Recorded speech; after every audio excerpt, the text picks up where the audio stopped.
yang maladaptif menjadi adaptif. Nah, dengan cara apa bisa diubah? Dengan cara latihan, berlatih. Salah satunya dengan teknik mindfulness dan melihat jarak psikologisnya. Nah, itu integrasi semuanya, ya. Oke, next. Nah, gimana cara kita mengubah cara berpikir itu bagaimana? Ya, dengan latih diri untuk menggantikan pikiran yang negatif ya dengan pikiran yang lebih positif. Perasaan kita kemudian akan mempengaruhi tindakan atau perilaku kita. Ya, gitu. Next. Nah, pola pemikiran, bagaimana pola pemikiran kita dengan MBCCCLT? Nah, kita bisa lihat ada gambar ya, yang saling terintegrasi begitu. Itu yang pertama ada pikiran otomatis atau automatic thought, pikiran spontan. Tanpa kita harus berpikir jernih, pikiran itu tiba-tiba muncul. Nah, itu ya. Nah, dari pikiran itu, dari automatic thought itu, kemudian kita integrasikan, kita lakukan proses MBCCCLT, kemudian harapannya, respon diri kita itu menjadi adaptif, ya, gitu. Nah, sehingga pada proses ini kita perlu untuk menyadari ya, di MBCCCLT-nya, poinnya, setiap individu itu perlu menyadari ya dirinya ya, mengenali emosinya. Emosi itu harus dikenali teman-teman. Jangan merasa oh enggak, I'm happy padahal enggak happy. Ya, jadi kayak ya apa ya kalau istilah sekarang itu ya kayak palsu ya, fake gitu ya. Padahal dia lagi sedih tapi dia enggak sedih. Nah itu. Nah kalau MBCC CLT mengajak kita untuk kenali itu emosi itu ya. Nah prosesnya mungkin ya salah satunya dengan bernapas panjang, deep breathing, mindful breathing gitu ya. Saya gagal ujian. Nah itu pikiran otomatisnya. Nah pikiran negatif yang munculnya apa? Saya tidak mampu. Oh kenapa saya gagal? Saya tidak mampu. Terus emosi atau tindakan yang muncul cuma berusaha. Nah itu ya. Jadi itu bukan ini yang maladaptif. Nah yang adaptif seharusnya saya gagal ujian apa? Oh saya harus belajar lebih giat. Nah kemudian muncul usahanya, usaha yang tampak ya, misalnya berlatih mengerjakan soal atau apa misalnya gitu ya. Nah jadi itu ada pergeseran dari pola berpikir ya. Oke, next. Kemudian ini dengan mindfulness based cognitive counseling-nya ya, jelas kita harus selalu membawa kesadaran ya. Kesadaran itu penuh hari ini di sini dan saat ini. Ya, present moment awareness gitu ya. Kemudian memberi jeda sebelum kita bereaksi atas suatu peristiwa tertentu, kasih jeda beberapa detik kita untuk mengaktifkan sisi kognitif kita. Pantas nggak kalau saya ngomong kayak gini? Nah gitu, udah tepat ya, tapi bukan terlalu berpikir banget tuh juga enggak ya. Cuman maksudnya ada jeda kita untuk memilah, kalau saya menanggapi seperti ini nanti akan terjadi seperti apa. Gitu ya. Oke, kemudian membantu mengenali pikiran otomatis dan menggantinya dengan perspektif yang lebih sehat. Nah, seperti contoh yang sebelumnya, gagal ujian, mindfulness-nya berhenti sejenak, pause, kemudian sadari nafas, kemudian katakan ini adalah pengalaman, ini bukan segalanya, atau ini dalam arti ini bukan akhir dunia saya. Kemudian saya bisa belajar dari kegagalan ini atau dari kesalahan ini, gitu ya konsep. Ini harus dilatih. Kalau kita sekedar ini aja, ya kayaknya ya mudah-mudahan. Tapi pada saat situasi kita mengalami kondisi kita gagal, padahal kita pengen banget mendapatkan sesuatu gitu ya, tapi kita gagal. Kalau kita nggak latihan, kita tetap aja pikirannya itu jadi terdistorsi, ya. Oke, next. Nah, ini dengan konstrual level teorinya, ya, seperti yang dijelaskan oleh Bu Marlia, ada jarak psikologis. Jadi kita memposisikan diri kita itu sebagai apa? Kita mau lihat dari jarak dekat atau dari jarak jauh, ya. Nah, kenapa ini penting? Karena kita berusaha melihat suatu permasalahan itu dari sudut pandang orang lain, gitu. Kenapa begitu? Misalnya gini, Nia misalnya Nia pengennya jadi mahasiswa berprestasi, udah berusaha keras ya dari awal perkuliahan sampai akhir, ternyata nggak jadi mahasiswa berprestasi.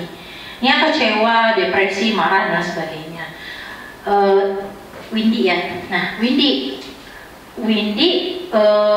pengen juga jadi mahasiswa berprestasi, tiba-tiba nggak jadi juga gitu. Dia juga udah punya usaha SMA tapi dia lebih legowo, oh ternyata ada yang lebih baik dari saya misalnya gitu. Masalahnya sama, perspektifnya bisa beda kan, usahanya sama tapi perspektifnya bisa beda kan. Nah itu kita nggak bisa menjudgment Nia legowo aja, toh kan yang lain lebih baik dari kamu gitu kan.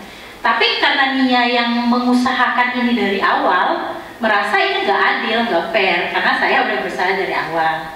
Beda dengan Windy walaupun sudah berusaha, tapi dia lebih menerima, berasumsi bahwasanya ada yang lebih baik dari si Windy, gitu ya, maksudnya itu. Oke, next. Kemudian, nah ini integrasi keduanya, jadi 3 isu ya tetap harus kita pegang ya dalam konteks penyelesaian masalahnya ya. Yang pertama itu adalah mindfulness-nya, yang kedua adalah sisi kognitifnya, dan yang ketiga adalah CLT-nya ini ya, ada perspektif yang bergeser. Nah, mana tahu nanti teman-teman, misalnya Bu Farida atau teman-teman dari lulusan BK khususnya misal ya, nanti akan melakukan intervensi berkaitan dengan ini, teman-teman udah dapat konsepnya. Gitu. Menarik banget kalau kita itu bisa memberikan proses bantuan dengan salah satu pendekatan ini ya. Nah ini akan memudahkan kita dalam mengajak orang lain untuk bertumbuh gitu ya. Kemudian next. Nah ini untuk visualisasi pola pemikirannya ya. Kalau tanpa MBCC CLT gimana konsep pikiran itu? Kalau menggunakan MBCC CLT konsep pemikirannya seperti apa? Nah ini kan sama-sama situasi. Kalau tanpa kita sadar penuh atau kita mengkonstruksi pikiran itu, kadang-kala pikiran yang muncul adalah pikiran yang negatif ya. Tapi kalau kita sadar penuh atau kita mindful ya, itu menjadi ada jeda gitu loh. Nah ya, kemudian pikiran negatif menghasilkan emosi tinggi atau emosi negatif. Biasanya emosinya yang keluar itu adalah emosi-emosi yang negatif, emosi marah, kecewa, kesal gitu ya. Nah, kemudian perilakunya juga menjadi tidak adaptif atau perilakunya menjadi maladaptif. Nah, untuk MBCC CLT dari 2 konsep ini akan menumbuhkan perspektif baru atau pola pemikiran baru yang lebih positif ya. Sehingga responnya menjadi adaptif atau perilakunya menjadi positif gitu. Kalau orang yang menguasai konsep CBT itu wah rigid banget itu, detail banget. Itu juga pelatihannya ada bersesi-sesi ya teman-teman ya, kalau mau menjadi istilahnya ahlinya CBT misalnya, kalau tertarik ya di konsep cognitive behavior therapy ya. Oke. Kemudian next. Nah, ini relapse prevention. Jadi teman-teman, intinya setelah selesai dari melakukan kegiatan ini, itu nggak serta-merta langsung bisa mindful ya. Ingat, kekambuhan itu akan sering terjadi.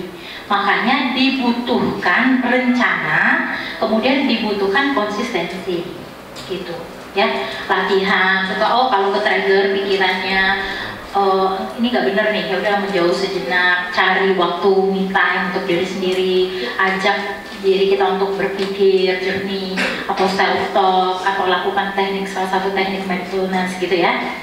Nah ini, jadi strateginya yang pertama kita harus punya alarm kalau seandainya tubuh kita mengatakan ini udah nggak sehat nih atau ini udah mulai stres.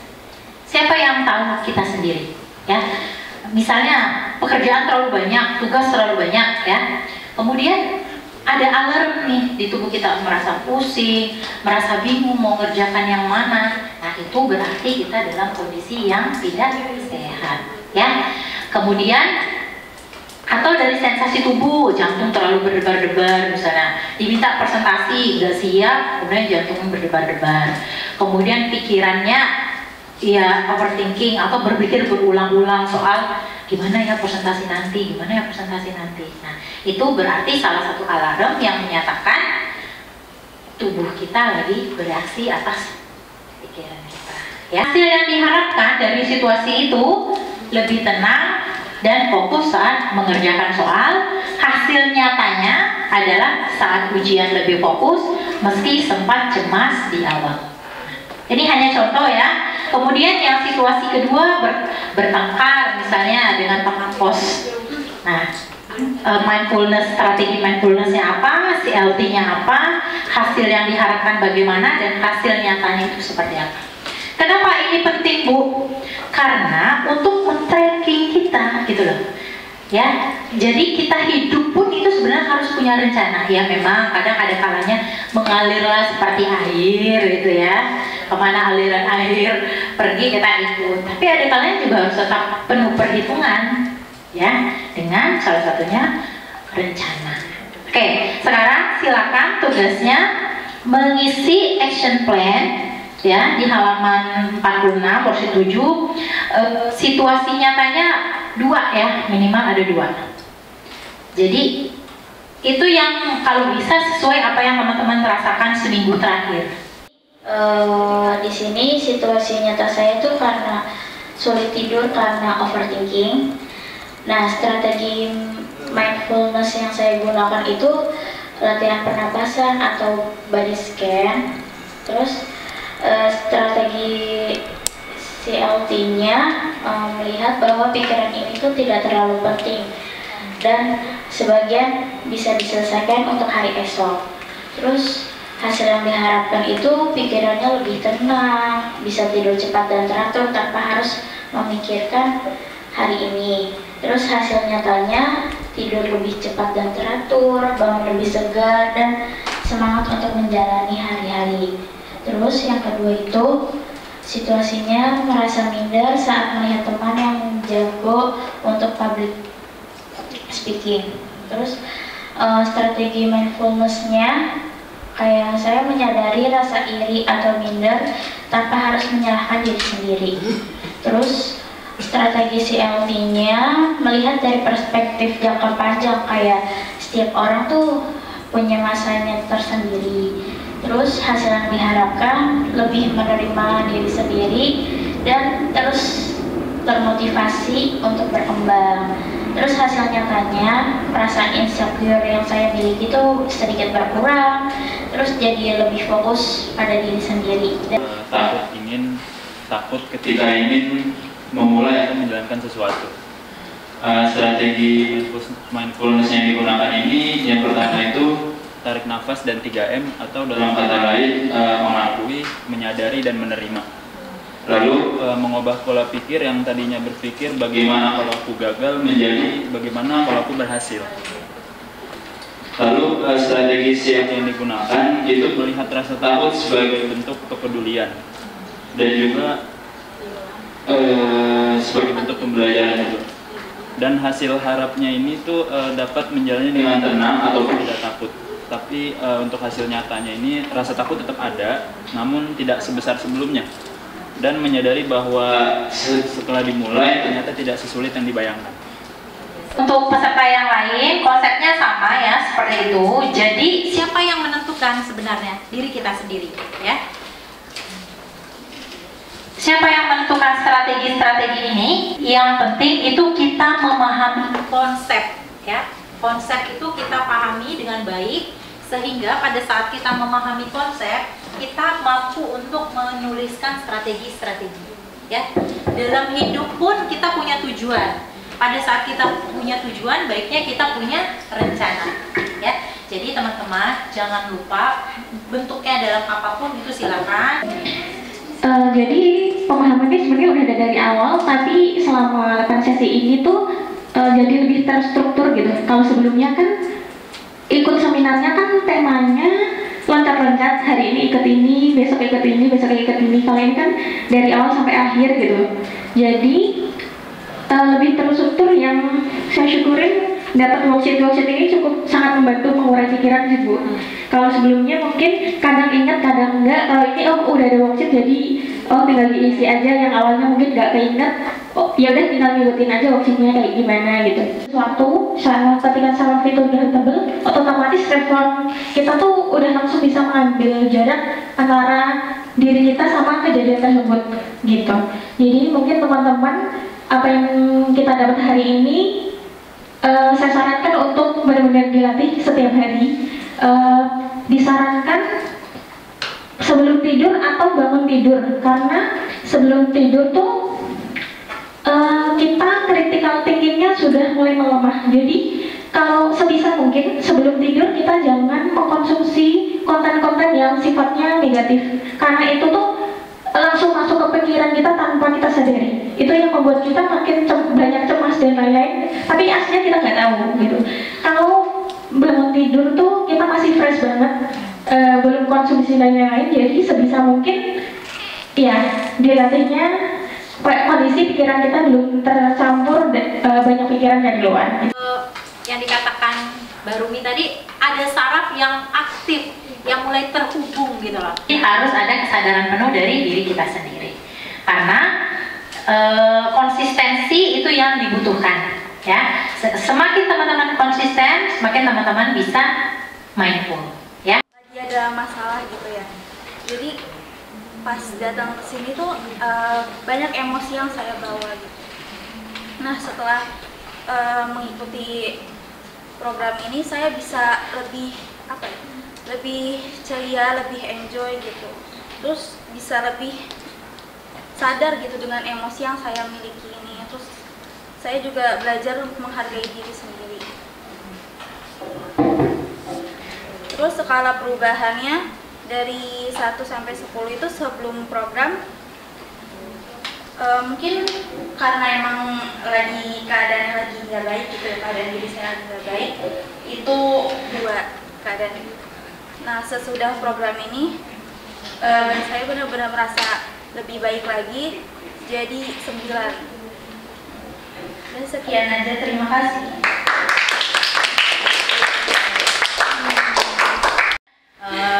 Atas refleksi yang sudah Rahma tuliskan dan bagikan ke kita semua, bahwasannya ternyata ada sedikit insight baru ya, ada perubahan, ada pergeseran perubahan gitu ya, sebelum dan setelah. Itu yang kami harapkan teman-teman semuanya, sehingga melalui latihan hari ini ya, kemarin dan hari ini melalui program MBCC CLT yang kita lakukan selama 2 hari ini, harapannya minimal kita bisa mengetahui lah sebenarnya apa sih penyebab terjadi sesuatu gitu ya dalam diri kita, khususnya itu ya. Berarti kan asumsinya bisa kita lakukan secara mandiri ya gitu. Nah kemudian nanti untuk materi insya Allah akan kita share materi, kemudian dokumentasi ya, kita akan masukkan nanti di drive, nanti linknya akan kita share ke teman-teman. Nah kemudian untuk sertifikat ya, itu nanti akan diberikan 1 minggu ke depan. 1 minggu ke depan, syaratnya teman-teman harus mengisi post test. Nah kemarin kan sudah pre-test, nanti ada instrumen yang sama akan kita share, jadi mohon untuk diisi dan setelahnya nanti akan langsung dikirimkan sertifikatnya ya, ada 16 JP. Assalamualaikum warahmatullahi wabarakatuh. Waalaikumsalam warahmatullahi wabarakatuh. Alhamdulillah yang kami hormati Bu Dr. Desia Febrianti, MPD. Terima kasih Ibu Maria Tias Asih ya. Tias Pak. Tias Asih ya, bukan Tias Mirasih. Bu Maria Tias Asih, MPD. Terima kasih atas Ibu berdua sudah menerapkan kegiatan terkait dengan mindfulness based cognitive counseling berbasis konsual level teori MBCC CLT. Ini sangat baik. Bukunya juga harusnya bisa dijadikan modul, bisa dikembangkan, bisa dibuat ISBN dan sebagainya. Alhamdulillahillazi anzala sakinata fi qulubil mu'minin liyazdadu imanan ma imanihim. Asyhadu an la ilaha illallah wahdahu la syarikalah wa asyhadu anna Muhammadar rasulullah nabiyya ba'da. Rabbi shrah li sadri wa yassir li amri wahlul 'uqdatam min lisani yafqahu qawli amma ba'du. Terima kasih kami ucapkan kepada Ibu Bapak dan teman-teman semua, Bu Farida dan teman-teman semua. Ada 2 dari luar, katanya dari kampus Unindra dan satu lagi dari Cyber University. Kalau Unindra di Jakarta, kalau Cyber University di Bekasi ya. Cybermu ya? Cyber Asia. Terima kasih atas perkenannya. Mudah-mudahan mengikuti kegiatan ini selain mendapatkan ilmu, manfaat, juga menjalin silaturahmi dengan teman-teman begitu ya. Ada beberapa hal yang ingin diberikan penguatan. Yang pertama bahwa Bu Dr. Tricia ini banyak mendapatkan hibah berkaitan dengan mindfulness. Saya lihat sudah 3 hibah, ini yang ketiga mungkin, dan ini menjadi hal yang sangat penting untuk bisa dikembangkan dan dilanjutkan. 98 juga begitu, ada yang kakinya kena peluru karet, lagi berurusan juga. Jadi hari ini banyak beberapa sekolah-sekolah yang sedang, kepala sekolahnya sedang dimintai klarifikasi oleh Polsek maupun Polres. Nah, kalau dikaitkan dengan mindfulness dan dikaitkan dengan kondisi pasca pandemik, ini pas banget. Apalagi tadi ada mindfulness, love, and meditation. Bagus banget. Saya kemarin ngintip-ngintip, saya memang pengen tahu sebetulnya selain Bu Maria, kemarin saya lihat punya pola pikir ya, pola pikir terbuka, tertutup, tumbuh, tetap. Manusia itu kalau nggak dibangun positif thinkingnya, nggak dibangun growth mindsetnya, kita ini gampang banget perpecahan. BK ini salah satu solusi sebetulnya. Apalagi pemerintah saat ini sedang BK ini jadi primadona deh kalau udah kebijakan pemerintah. Jadi semua yang ya, semua Bluetooth ini nyambung. Jadi semua yang berkaitan dengan kondisi dan masalah bangsa itu bisa diselesaikan oleh pendekatan konseling, pendekatan BK, dan pendekatan mindfulness yang baik. Mungkin itu saja teman-teman semua. Sekali lagi terima kasih, boleh apresiasi kepada dua luar biasa. Terima kasih sudah meluangkan waktu Jumat dan Sabtunya. Mudah-mudahan mendapatkan keberkahan dari aktivitas ini, dan kepada semua peserta mendapatkan banyak ilmu manfaat ya Bu Farida ya. Banyak ilmu manfaat. Saya lihat sticky note banyak nih. Pola pikir apa nih? Emosi. Ini emosi, menggambarkan emosi. Oh, emoticon. Iya. Emoticon peserta gitu ya. Aleka ya. Oh, Lan ya. Aleka sama Ellen ini aktif di himpunan, juga aktif di kegiatan, juga aktif. Jadi salah satu contoh mahasiswa yang aktif dalam kegiatan kemahasiswaan. Jadi itu saja. Mudah-mudahan ini nggak ada prodi lain di Universitas UI ya? Ada. Dari Mas.